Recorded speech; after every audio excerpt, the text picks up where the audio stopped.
Our next case is People versus Yeager.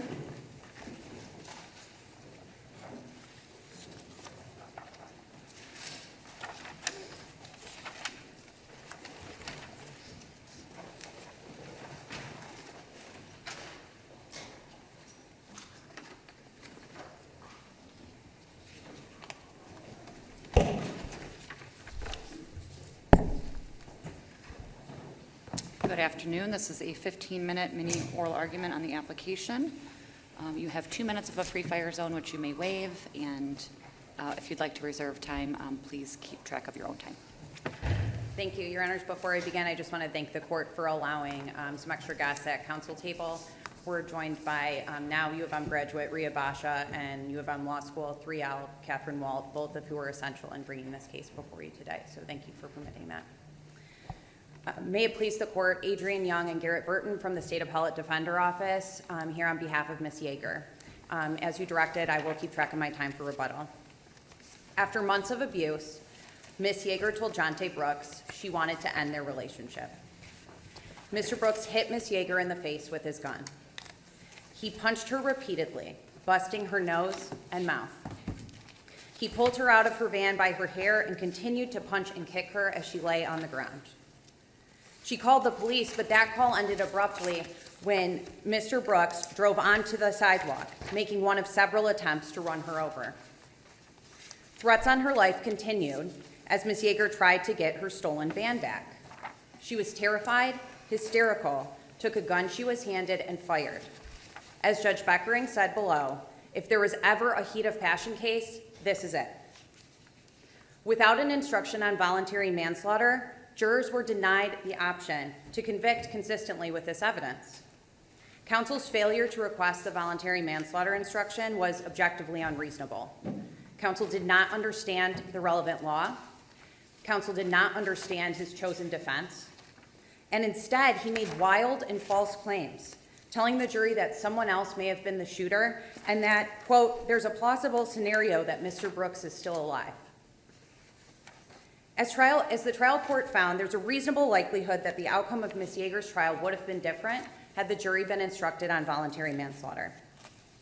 The Court of Appeals reversed that judgment based on People v. Raper, a case that's been uncited in a published case in the 25 years since its publication, and one that runs contrary to this court's precedent in Beach. We ask that the court apply the correct standard in Beach, a case-by-case analysis, and find that Ms. Yeager is entitled to the new trial she was granted. Is it fair to say that People versus Raper is just a factual application of the case-by-case analysis? Meaning, if we were to agree with you, we don't necessarily have to overrule Raper. We can limit it to the facts in that case. So we do present that argument in our brief, because, and that is possible, because the explanation, if you can call it that, in Raper on the matter is only just a few sentences. The difficulty with that, though, is what this case before you symbolizes is that that's not how the Court of Appeals is reading its precedent. And so you have a published case out there that the court that wrote it is interpreting to mean this is a bright line rule. And I think the most effective way to remedy that is to overturn that precedent that's causing confusion and wrong outcomes in the Court of Appeals. But if we say that in saying we're limiting it to the facts that it's wrong to read it as a bright line rule, doesn't that do the same thing? I mean, without overruling it? Yes, I think that is a viable avenue for this court to take, to say that People v. Raper is limited to its facts, and that it shouldn't have been read to preclude Ms. Yeager from getting the new trial that the trial court granted. Okay, I have one other question. So help me. So the first degree, the verdict of guilty on first degree murder required a finding by the jury that there was a chance to take a second look, right? And so tell me how that doesn't preclude the element for involuntary manslaughter of no lapse of time during which a reasonable person could have controlled her passions. So there's a couple ways I wrestle with that issue, but I think the first step is to look at the way the jury was instructed. And in the first degree murder instruction, they don't, the jury's not informed to think of deliberation as a cool mind. The word cool is not used at all in the first degree murder statute. There's nothing in the first degree in the first-degree murder jury instruction, excuse me. There's nothing in the first-degree murder jury instruction that discusses impulse as it's understood in the context of voluntary manslaughter, the heat of the cognition. Impulse, as it's understood in the first-degree murder instructions, not necessarily in all first-degree murder cases, is limited only to this temporal understanding. Was there enough time that passed, we're not going to say how much, to premeditate and deliberate? And so understanding that the only instruction the jury received was the first-degree murder one, where we understand deliberation as temporally sensitive but don't understand that cool cognition aspect. We can't say for certain that the jury wouldn't have found that Ms. Yeager intentionally killed Jonte Brooks, but did so before she returned to reason and without a cool mind. And Your Honor, if I could, unless somebody else wants to ask a question, but just to put a finer point on it, we can be confident that that's the right outcome here when a jury doesn't receive a voluntary manslaughter instruction. Because the times that this court has found that a jury concluded that the accused had a cool mind, the jury was instructed on voluntary manslaughter. Take Oros, for example. The jury there, this court wrestled with premeditation and deliberation and concluded that Oros acted with a cool mind. But the Oros jury was instructed on voluntary manslaughter. The same is true for Reese. The same is true for Toombs. In every case where this court makes a conclusion about the calmness and collection and of the thought process, this court is dealing with a case where the jury was instructed on voluntary manslaughter as a lesser included, which is the only instruction that educates juries on what differences in cognition might look like.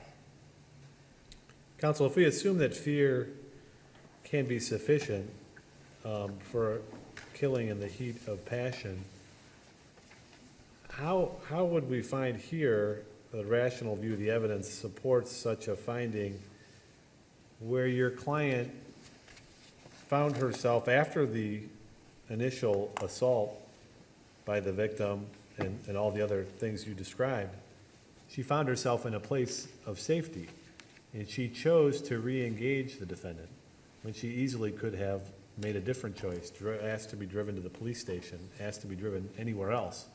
But instead, she wanted the defendant to engage the defendant again. She was armed, and the defendant in the second encounter, as I understand it, was not acting in a threatening manner. In fact, never got out of the vehicle, and she shot at the vehicle numerous times as he was driving away and ended up shooting him in the back. So how would we square those facts with someone who's acting out of fear? People who are afraid of someone don't often track them down and do those things that are alleged to have been done in this case. So a couple of things, Your Honor. The first is we do argue in our briefing that fear is a proper emotion to equate to emotional excitement. But Let's assume that in a proper case. Why in this case? Right, but that doesn't mean that the jury has to find fear. What they have to find, according to the voluntary manslaughter instruction, is emotional excitement. So that's one of the points that I make, is that it could be fear, it could be sadness, it could be, the jury's not making a finding that I believe you felt this emotion at the time, or you were. So if somebody calls you on the telephone and insults you and angers you, you can take your gun and drive over to their house and shoot them and say it's voluntary manslaughter because they really upset you by what they said? I am not sure that a rational view of a record that reflects that would amount to a reading of a voluntary manslaughter instruction, but if the trial court viewed that it did, I mean, in other words, it that'd doesn't be up have for to the be jury something to that decide. happens, like we talked about, the lapse of time. It doesn't have to be heat of passion, something that's happening right now. Isn't that heat of passion without a lapse of time for me to have a second thought or to calm down or to think more clearly? I think, How can we square that with somebody who, she's going after the defendant, right? She wants her car back. She's engaging. She chooses to re-engage him, and she sets up the meeting to do that. well, let me say two things about that. So the first is, Your Honor brings up several points on the record that we don't debate. Is there evidence on this record that Ms. Yeager intended to kill Mr. Brooks? The answer to that question is yes. But that there's evidence of intent. She denies that though, right? Doesn't, yes, but it's not a subjective standard. And that there's evidence of intent doesn't preclude a finding that that intent was formed at a time where her mind had yet to cool. Now, to your point, if this were a case where, as you described, she got a phone call and someone said some mean things to her, and she felt upset, and then she fired her weapon, we might not have a rational view of the evidence supporting a voluntary manslaughter instruction, but that's not what we have here. We have Ms. Yeager being ripped out of her car by her hair. We have an ongoing carjacking because she was pistol whipped in the process. And in addition, the whole exchange from the first initial abuse to the firing of fatal shots lasted 15 minutes. This isn't a situation that this court has considered before where someone does take a trip down the road, takes several hours, and then comes back and still says, you know, I'm still mad, I'm gonna kill someone. This is somebody who is minutes after a grotesque physical abuse. So is there a sliding scale on the amount of time if the assault is worse? You have longer, it's a longer time before you cool off, or is there, I'm trying to understand what, I understand this is a bad situation all around. Nobody, I don't think, contends any differently. There were some terrible things happening to the defendant, and the question is whether her response is one that the law would recognize. You know, it doesn't appear to be self-defense because she re-engaged the defendant. She, you know, and so I just want to understand your position. If the more horrifying the initial encounter is, the longer period of time you qualify? The rule is, the standard is, does a rational view of the record support a reading of voluntary manslaughter? Here, I would argue it does, for all the factors you're talking about. The fact that this is minutes away from a grotesque abuse, that it's multiple forms of abuse, that it's a carjacking, that it's pulling her hair, that it's trying to run her over, that it's a near-death experience minutes before she pulls the trigger. Now, would it be, I think the rational view of the evidence instruction fairly encapsulates that. And once that instruction is found to be supported by a rational view of the evidence, I think it's absolutely appropriate that this court defers to juries to make a decision. Was Ms. Yeager, did Ms. Yeager shoot before her mind cooled? Are there any cases you can point us to where someone has retreated to a place of safety for a period of time and then voluntarily chosen to re-engage the defendant? I don't know Like that this? she ever retreated to a place of safety, but Well, she was in a different vehicle away from the defendant, some miles away from the defendant, I think, or at least some distance away. And you don't dispute that, do you? I don't dispute that, Your Honor. But I think what that takes away from is no matter where she is, voluntary manslaughter is looking at her cognition, okay? And by a rational view of the evidence, what she experienced minutes before the shooting supports that instruction. Now, would a jury see it as you do, that driving in Mr. Brooks's car for a matter of minutes is sufficient time to calm down? Or would a jury see it as I do, that that's completely inadequate time to calm down? That's something that we leave and do leave to juries. Well, that's sort of the question in this case, I guess, whether it is something we leave to jurors or whether there's ever been a case like this where that question has been left to jurors, and whether this... And I think the court has the exact tools to handle this. In its previous cases, this court has only found that an individual who commits murder acts with a cool mind when the voluntary manslaughter instruction has been given. We can't fairly say that the jury's verdict precludes a finding that Ms. Yeager intentionally killed Mr. Brooks in the heat of passion. And because we can't say that, there's a reasonable likelihood that had Ms. Yeager been represented by competent counsel who also requested the voluntary manslaughter instruction, that the outcome would have been different. And with that, I'll reserve my last minute for rebuttal.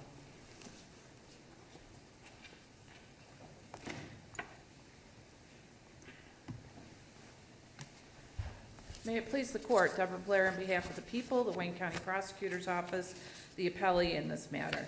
The court has outlined 3 issues for the parties to address. First, whether trial counsel engaged in sound strategy by not requesting a voluntary manslaughter instruction. 2, whether the defendant's fear is the same as heat of passion.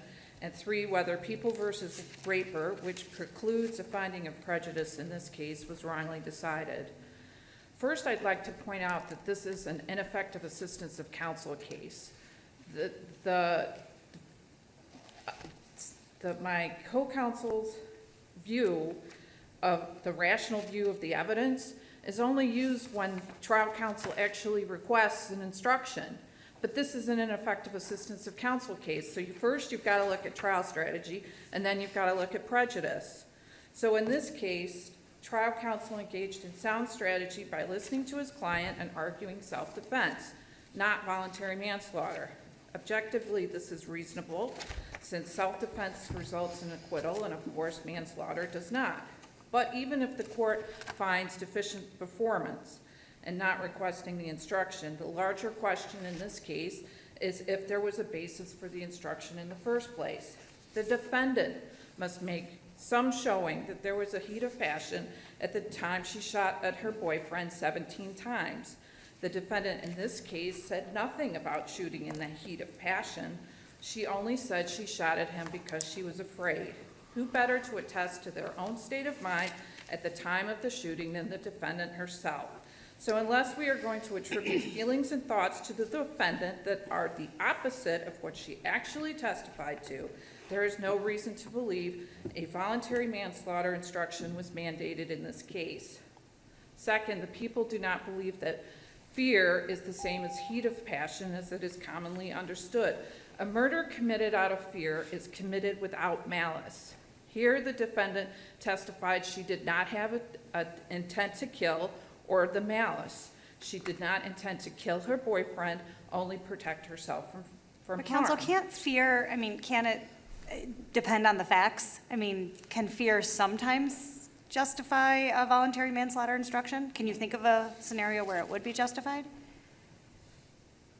I have never seen a case where just fear has been sufficient for manslaughter.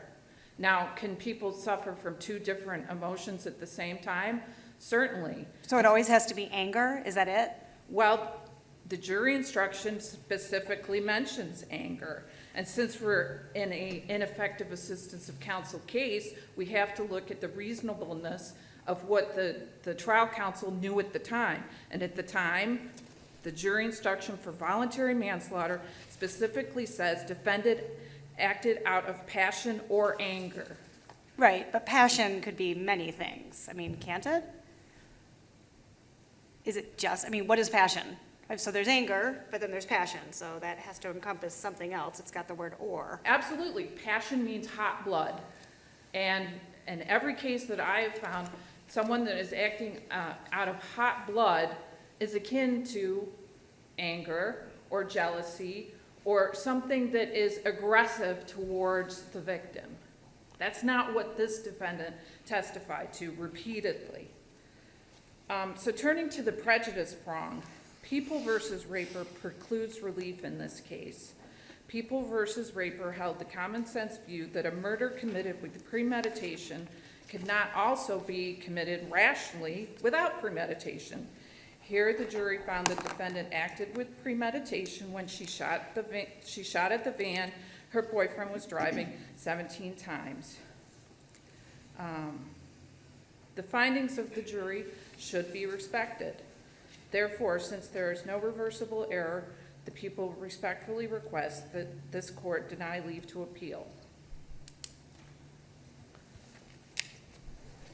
So is there no space between, I'm thinking back to what Justice Viviano was asking, so you've got self-defense, so if while he was trying to run her over, or while he was pulling her hair, if she had shot him right then that would have been self-defense. Anything, Yes. right, anything outside of that, unless she's angry and says that she's angry, then it's first degree. Is there any?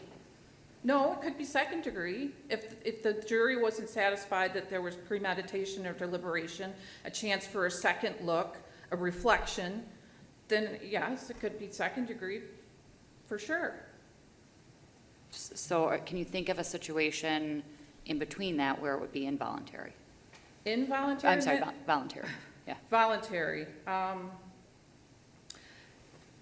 In this case, no, because she was in a place of safety, and they talk about a carjacking, but this really wasn't a carjacking because they knew each other, and sure, she got pushed out of the car, but she was on the phone with the victim the whole time, and they had arranged for a meeting place so he could return and give back the van. So it wasn't a carjacking, maybe unlawfully driving away a vehicle, but this scenario is kind of unique, this set of facts, especially since she arranged to meet him at a particular place and he arrived there. So this is, I mean, you're saying within the span of 15 minutes after she's pistol whipped and pulled out of the car by her hair, it somehow transformed into just we've made an arrangement to return the van to you? I mean, isn't that a little difficult to understand? Like, I mean, isn't that, I mean, you're putting a gloss on the facts, which we're not really looking at from that view, right? I mean, I don't think I'm putting a gloss on it. I mean, that's how the defendant described it. That's how I read the record. She was on the phone with him. They made an arrangement in fact, they made arrangements to meet at 2 different gas stations. He didn't show up to the first one, so they drove to another one. He didn't show up in a correct time, so they drove around. They came back to the same gas station, and then the victim got there. so in the during that evening. phone call, when he continued to threaten to kill her, they're making this arrangement to meet up to exchange the van. And while she's hysterical crying, according to the victim, they're making just an arrangement to exchange the van. Well, what else could it be? Why else would she be at that gas station at that point in time? I mean, that's exactly what they were doing. And then she decided, she didn't even give the victim a chance to say, oh, here's your keys back. She hopped out of the car, grabbed the gun, which I believe she had always had because they never found it in the van they never found it in the truck or Mr. Borum's house. Grabs the gun, aims it, shoots it 17 times, then gets back in the truck and says, follow him. Okay. Okay, so I'm going to go back to my, my continuum here. So set aside, some of the things that happened after, but we've got all of these things that took place. Let's say it's, not 15 minutes later. Let's say it's 7 minutes later. She's just been beaten, dragged, almost run over, by a car, and someone is able to keep the victim from attacking her again. She no longer has fear that he can hurt her, so we've got self-defense out the window, but she's so angry that she has almost been killed now and injured several times that she grabs the gun and shoots him. Do we have an argument for voluntary manslaughter then? Yes, if she had said that. But this defendant repeatedly said, I did not want to shoot him. I did not mean him great bodily harm. I mean, I went in detail with her. And even at the Ginther hearing, she still was, I did not mean to kill him. I did not have. So I'm asking that. So do you, not specific to this, because I understand that the facts are different. So do you think that we need to do something with Raper? No, because Raper is just basically a harmless error standard. It's just looking at what particularly did this jury find.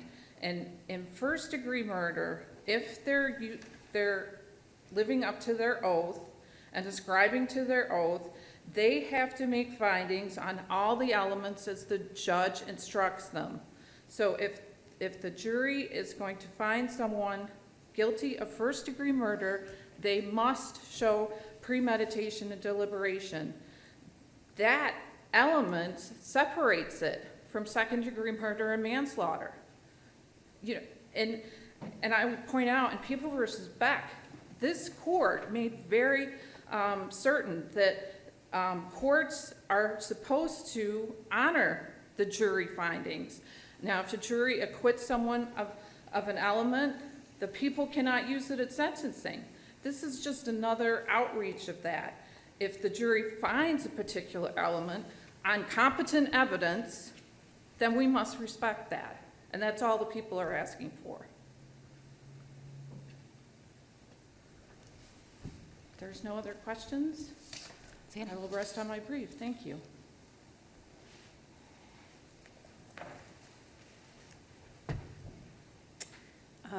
Your Honors, I'd just like to start first by saying the first prong of Strickland is put to rest by this court's decision in People v. Yeager.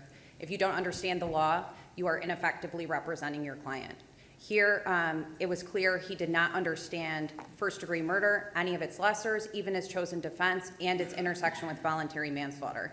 That issue is foreclosed by People v. Yeager. One of the key misunderstandings is, of course, that self-defense can be complementary to voluntary manslaughter. But the other point I want to bring up is that is about respecting the jury verdict. This court said in LaFew, we identify what a jury found by looking at the roadmap they had.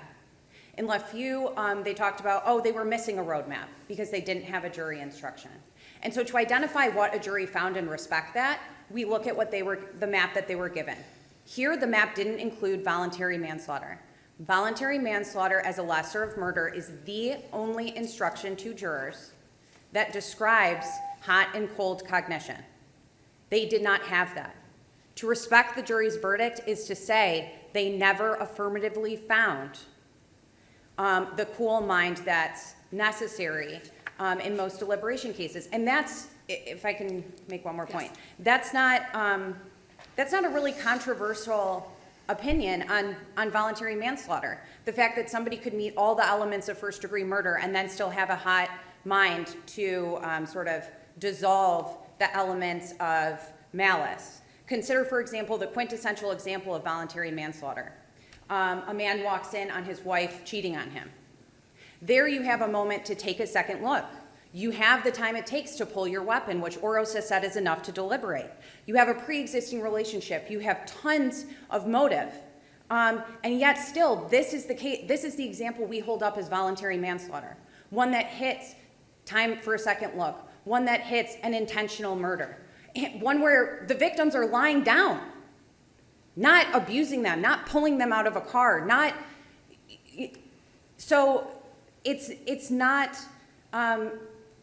wild to think that this case, one, that the jury didn't find that Ms. Yeager was acting with a cool mind, and two, that this is the case for voluntary manslaughter. And so again, to borrow language from Judge Beckering, before Ms. Yeager spends the rest of her life in prison, she deserves a new trial. Thank you. The case will be submitted, and we stand adjourned.